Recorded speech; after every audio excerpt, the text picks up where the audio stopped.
Hello, this is Joseph Carlson, and this is episode 137 of Gaming with Grief. And I'm just calling this episode End of the Year Wrap Up because it is. But I want to remind you guys that this podcast will hit my website, www.gamingwithgrief.com, Monday morning at 7 a.m. Please go there and leave a comment. Let me know what you think of the show, or if you have like suggestion for a game you want me to play or anything, you can leave it below the episode title or right below the episode link.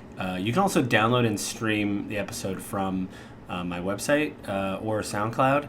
You can also find me on Twitter at JustLittleJoe, or if you want to write to me directly, go to gwgpodfellows@gmail.com, and also subscribe to the podcast on either Apple iTunes or the Google Play Store, and tell your friends about the podcast. I don't normally do like an end of the year wrap up, but this year it felt, although I didn't complete as many games as I wanted to, I still ran a list. I got notes here, so you might hear my pages rustling, but I count 11 games that I actually reviewed this year. Fractured Minds, Crystalis, I tried to review. My save got lost twice. Breath of the Wild, I reviewed. Dishonored 2, I reviewed. Mork Dread, I'm hoping I'm saying that right. My wife and I played that together and beat it in an afternoon. Lego Builder's Journey, that's about a 2-hour game. Journey, War for Wakanda, the expansion for Marvel's Avengers. That is not really about grief, but I played it and really enjoyed it. Tell Me Why, which is about a mother passing away. It's by, I didn't want to say Telltale. It's, I wrote all these notes down. It'll come to me. Don't Nod. It's by Don't Nod. The Last Campfire and Cannon Bridge of Spirit. So that's 11 games that I finished this year, which is pretty good for me, I think. But obviously I want to do more next year. I took 4 games out of the running because I actually want to give my personal, Gaming with Grief Game of the Year award type thing. It means nothing. The 4 people that are listening to this are like, yeah, you're not going to see it on the box or anything. But this is just a game that I think hit me the hardest, that I thought about more as the year went on and stuff like that, or when I played it, it stayed with me till the end of the year. So there's 11 games total. 4 games I took out of the running. I took out Crystalis because again, I couldn't beat it because I lost my save file twice, but it really isn't about grief. It was more about nostalgia and my father because he bought me that game. Breath of the Wild. Again, this wasn't really about grief. It was a little bit because in that episode, which I wrote this down it was on May 24th. It was about 2 hours and 20 minutes, which is my longest episode. And it was episode 105. And my friend Ben made an appearance. He passed away on March 8th, 2019 of glioblastoma. That was the Breath of the Wild episode, the review. What I did is read my old review from the other website that Ben and I were running. I found audio of Ben and I. And for some reason, I didn't think I could edit the audio I found of him. I don't know why I thought that. It was from GarageBand. I imported it into GarageBand. Anyway, it's just a novice move on my part because at the end of that episode, not only did we talk about Breath of the Wild, but we also talked about Iron Fist, which was on TV. Part of me wishes I would have cleaned it up and maybe taken that out, but because Ben has passed away, it was kind of just good to hear his voice. Another friend of mine that listened to the podcast said it was actually really sad when it was just me again, just talking to myself. So, I guess that episode ran a little bit long because we talked about Iron Fist, but again, it was good to hear Ben's voice. But that game is out of the running because, again, it had more to do with me playing Breath of the Wild to deal with the passing of my mom, which is a little bit strange because, again, when I researched it, I found, this massive audio file of Ben talking, and he passed away of glioblastoma, so it was a weird thing. So I guess in a way it is about grief, but in a weird roundabout way. I took out Dishonored 2 just because Ben bought me that game, and it doesn't really so much have to do with grief. Dishonored is a stealth puzzle game by the same people that brought you, obviously, Dishonored 1. I did a 2-parter. Part 1 was on June 7th, and Part 2 was on June 14th. They're both, the first part was 32 minutes and 7 seconds. The second part was 24 minutes and 31 seconds. Episode 107 and 108, respectively. I like the game, but I took that one out of the running. I took out the War for Wakanda expansion because obviously that is, like I said before, that is the Marvel's Avengers expansion to, when they introduced Black Panther. And it was interesting. That was episode 119. It's on the PS4. I played it on the PS4. It came out on August 30th. That was 31 minutes and 48 seconds. I watched the panel discussion that Kind of Funny had with Chris Judge, Deborah Wilson, and I feel very bad, but I forget that Dave Fennoy, and there was another actress that played Suri that they had on there. And it was interesting to hear them talk about, recording it and how they looked at Black Panther and stuff like that, especially when the George Floyd riots were going on. They were having to record lines of dialogue. So, they were all African Americans, so they said it was pretty rough to do that while that was going on. But I liked the game and thought it was really fun. But I took that out of the thing because, again, it isn't really about grief. I mean, obviously they experienced grief when they were recording lines, but for me, this is like me, and I don't know what I'm trying to say. It basically, unless it specifically has to do with people dealing with grief in the game, then I don't really consider it. But what was I going to say? So 4 games are out of the running. And I really thought about this as I looked over it. And just to let you guys know, Fractured Minds was a game. I'm just going to go over these really quickly, like the dates and times I recorded these episodes. So if you want to go back and listen to specific episodes, you can, of like how I came to this conclusion. I didn't listen to every old episode, but after looking over the notes I took of each episode, it kind of gave me a refresher. Fractured Minds was the first game I played or finished this year. The episode premiered on March 22nd. I played the game on Xbox Game Pass, so go there and find it. It's 17 minutes 44 seconds long. Episode 96. And then episode 100, I just wanted to point that out because I actually hit episode 100 this year, which is pretty cool. And so, episode 100 came out on April 19th. It was 41 minutes and 42 seconds long.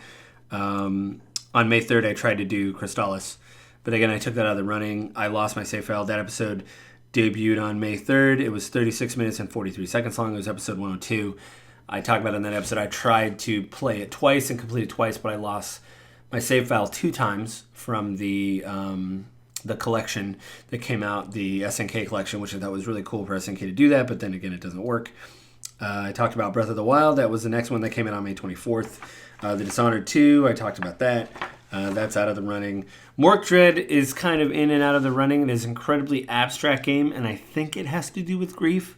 You are trying to bring light to dark places, and the game gets really, really strange towards the end. There's a lot of like biomechanical H.R. Geiger stuff at the end of that game. And so I don't know after I beat it what to think about the game. I think it's about grief, but I could be way wrong. I do like the game. My wife and I played it on Xbox Game Pass.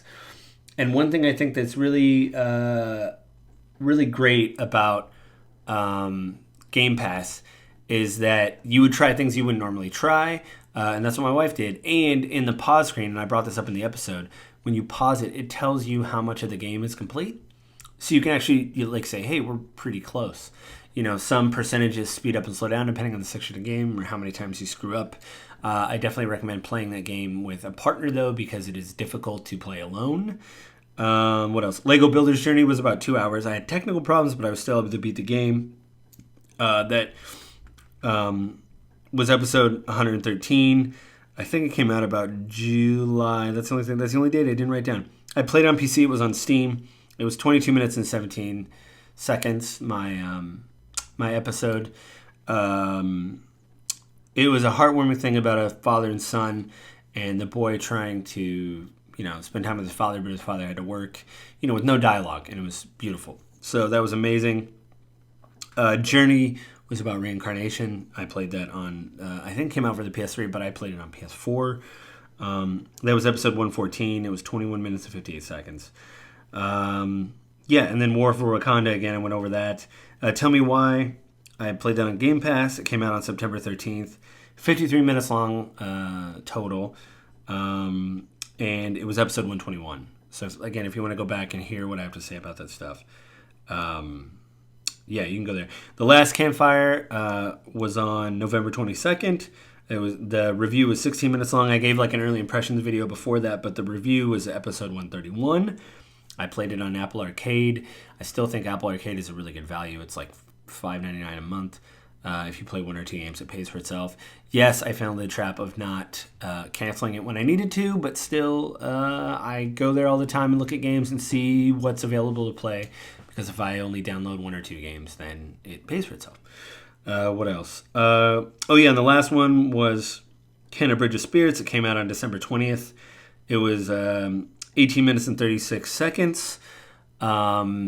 That was the final review. I did like a spoiler cast the episode before that. That was episode 135. Episode 134 was more impressions of the game, so you can do like the non-spoiler episode if you want to go that. That's episode 134. But the final review for Kenna Bridge of Spirits was episode 135. And that was the one that came out on December 20th. So the rest of the year, or the last 2 weeks, I was doing, because I do like to do mental health episodes where I read articles about mental health, and especially the holidays are hard for people. So that obviously I had an episode right before the end of the year about the holidays.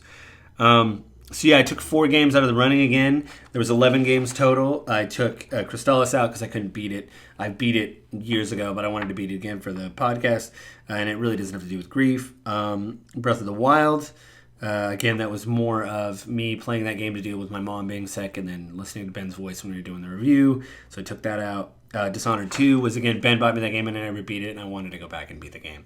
So I took that out, the running, and I took out the War for Wakanda because although I like Marvel's Avengers, I've said several times on here, the kind of games I covered are somewhat depressing sometimes, and you need, just a kind of relaxation thing to do, some way to unwind. I like turning on a podcast, turning the sound off of Marvel's Avengers, and just punching robots and doing repeated missions over and over again. I don't have enough friends to play it to do a raid. I probably, now that they've raised the gear cap, I probably won't be able to be competitive anyway in that game, for whatever. But it's still fun, and I still enjoy doing it. I like Spider-Man. There's been a lot of complaints online that he doesn't move like the Insomniac games or other games, and Fortnite brought Spider-Man in. Everybody said, Fortnite is better than Marvel's Avengers when it comes to Spider-Man. He feels better. I haven't played the Fortnite thing. I don't know if that's true, but I do know playing Marvel's Avengers, for what they've created with Spider-Man, he feels pretty good. I like how responsive he is. I'm playing on PS4 because I cannot find a PS5. So I'm sure some of that stuff, when they do an update for PS5, if I'm able to get one, I'll be able to see even more improvements. But I like it. Anyway, that's a massive aside. So after looking over this list and thinking long and hard about what I wanted to do game of the year, the one game that I keep coming back to and thinking about is, The Last Campfire. That's the game that is somewhat existential. The character is dealing with death. The people, the Embers, you are Ember, but the other people that he's with are basically going, if I'm reading this correctly, like going to the afterlife. It's like them moving on. And there was someone called the Wanderer towards the end of the game that you run into that literally says, I did not want to move on. I don't want this to end. I don't know what's going to happen. And Ember, the main character, says, you can't control this. This is what it is. This is part of life. You have to move on. And so they finally go to the last campfire and usher in people coming to bring them to like their final resting place. Again, this is a little abstract, but there is a lot of sections, again, where you bring hope to people. There's a small fire that is burning. I have a brand new notebook. I can't find my own notebook, but the voice actress for that did the storybook things was amazing. And so although I have 14 people listening to the show and nobody from Hello Games or anybody involved is ever going to hear this, and your game is several years old at this point, your game stuck with me more than any other game through the year. I keep thinking about The Last Campfire. I sing the puzzle theme over and over again in my head. I think of the moments, the puzzles, and some of them were really rough. I had to look up in the end. I kind of said that last year that I didn't want to talk about puzzles or like really game mechanics because that's not what this podcast is about. It's about how does the game deal with the subject of grief. And I think The Last Campfire is endearing enough with the amazing narration from I think Rachel August. That seems to stick in my head. But please go back to that episode. That's episode 131. And I talk more about that game, and I do more of a deep dive into like a spoiler cast for it. And not only that, but like the puzzles were tough enough. helping these people and hearing their stories about how they just wanted to, either their spark died, they didn't want to cook anymore, or they didn't want to build anymore. Like you find a little robot. Anyway, it's all very endearing, and it's abstract enough, but you can pull enough out of the game, I think, where they do an amazing job talking about grief and moving on. And it's just, it's whimsical in a way that kind of like sucks you in. And again, I keep humming the theme to the game. The puzzle theme is amazing. The composer, I brought his name up in there. I need to go and purchase the soundtrack, because I guess it's on Bandcamp, and I think you have to make a donation. So I definitely have to go there and pay him so I can listen to that soundtrack over and over again. But yeah, all the games on the list that I listed, I guess 7. Are good. I will I know a lot of people make fun of New Year's resolutions and things like that, but I like New Year's resolutions because I do think the beginning of the year is a good time to kind of take stock of everything. Everything turns around. We change the dates. Hopefully, if you live or work in a place that you can take some time off, you can really take that time off to reflect, recharge, things like that, and I think that is important. So a lot of people dunk on New Year's resolutions because they're like, oh, I don't stick to them. Why do them? You don't have to make an end-all resolution, but it is still a good time to look back and kind of look forward. And I like that. So I'm going to keep doing it. My only real resolution is probably to complete more games this year. I already beat Halo Infinite, the campaign on Heroic. And of course, I want to beat more games for the podcast. There could be a case to be made for Halo Infinite for grief, because the UNSC has lost in the Halo universe and Halo Infinite, and people have been fighting for 20 plus years against the Covenant, and there's kind of a sadness to the game, especially with the Chief. He's been doing this for a long time, and it seems like he's lost a bit, and that's just kind of the setup for the game. That doesn't give away any big plot things with some of the other characters and stuff, but I guess a case could be made for that, but I don't know. It was fun. It brought me back to the loop of playing the original Halo again. I recommend it if you have Game Pass. I played it on PC, so it looked really great. A pretty good graphics card. But yeah, really my only New Year's resolution is one, to just keep doing the podcast. I haven't missed a week yet. I don't want to miss a week, continue that trend. And then I also just want to complete more games. So if I come to you at the end of next year, I can say, hey, there was 25 games or whatever. I got to take some games out because these are more just... they weren't really having to do with grief. Plus, I've been hearing there is some new games that are coming out that has to do with grief, but they're only on the new consoles. I think I got lucky with Kenna Bridge of Spirits because that was on PC as well. So I got really lucky to be able to play that and experience it, and it did have to do with grief, and I think it's really good. If you have a game or something you want me to cover or you think would be interesting, there was a game that my friend of mine recommended, so I need to... hit him up and get the name of that. It has to do with a girl dealing with the death of her grandmother, I believe, and it's on Game Pass. So I need to hit him up again, get the title of that, and I will be covering that.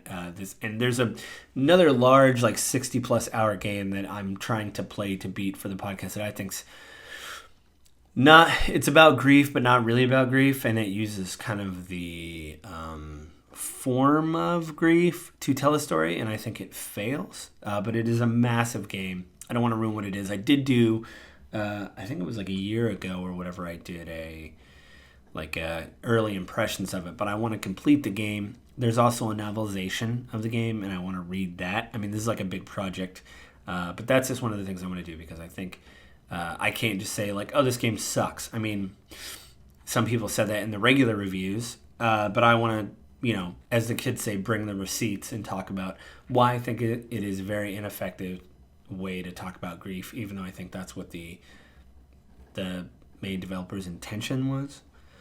So anyway, I guess that's kind of my year in review. I mean, again, I want to beat more games. Again, congratulations for whatever it's worth to The Last Campfire. I love the game. I definitely recommend checking it out, whether you can do it on Apple Arcade, you can buy it on Switch, you can play it on PlayStation. I believe it's even on Xbox. Whatever platform you want to play it on, please play it.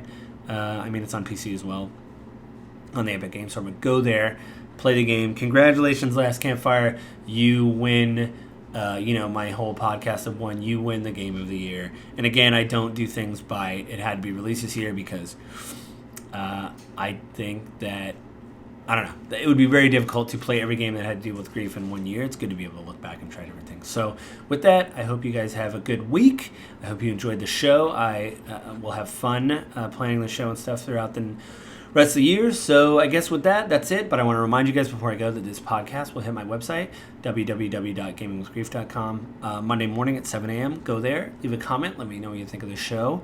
You can subscribe to the podcast on Apple iTunes or the Google Play Store. You can also drop me a line at gwgpodfellows@gmail.com. Let me know what you think of the show. Maybe you have a game suggestion or you just want to write in and ask a question.